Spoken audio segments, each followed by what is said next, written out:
Première question, Rémi nous a écrit sur notre site bfmbusiness.com. L'Ethereum en Proof of Stake va-t-il résoudre les problèmes de latence que connaissait auparavant cette blockchain? Grégory. Alors non, pas du tout. Beaucoup vont être déçus, mais non, pas du tout. Mais déjà, il règle le problème de la consommation d'énergie. C'est déjà pas mal, hein. Non, les problèmes de latence, ça vient dans la suite de la feuille de route. En fait, la latence et les frais de transaction, c'est le même sujet dans les cryptos, puisque la latence vient du fait qu'on n'a pas mis assez de frais de transaction. Et donc, c'est le même sujet.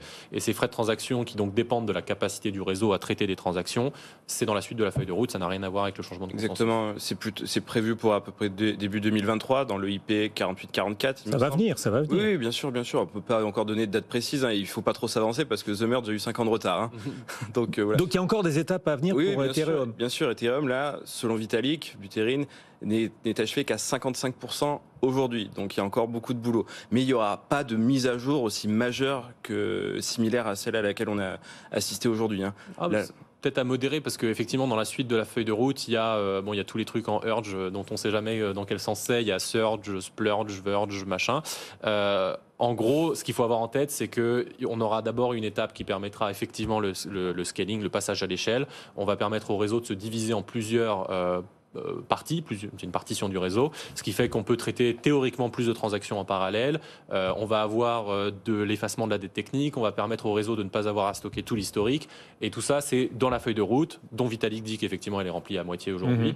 Donc peut-être qu'on n'en fera pas autant un tabac, ça c'est effectivement une question, mais il y a quand même des étapes importantes qui arrivent sur la route. Donc le merge ne va pas d'un seul coup résoudre les problèmes de latence d'Ethereum, en revanche c'était une étape obligatoire, nécessaire, pour qu'un jour ces problèmes de latence soient résolus, et ça viendra en 2023. Oui, bien sûr. Début 2023, sur les estimations, on devrait pouvoir mettre 10 à 100 fois plus de transactions dans les layers 2, donc ces couches secondaires que l'on connecte à Ethereum. Et donc ça devrait quand même offrir quand même un sacré boost, hein. Et du coup, sur les coûts, allez-y Alexandre. Sur le fait que, en réalité, il s'agit plus d'une conviction que le proof of stake est bien et qu'il faut le faire.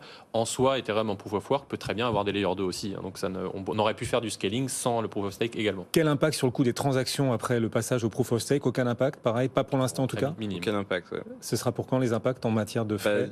C'est pareil, c'est début 2023 avec cette mise à jour de l'EIP 4844.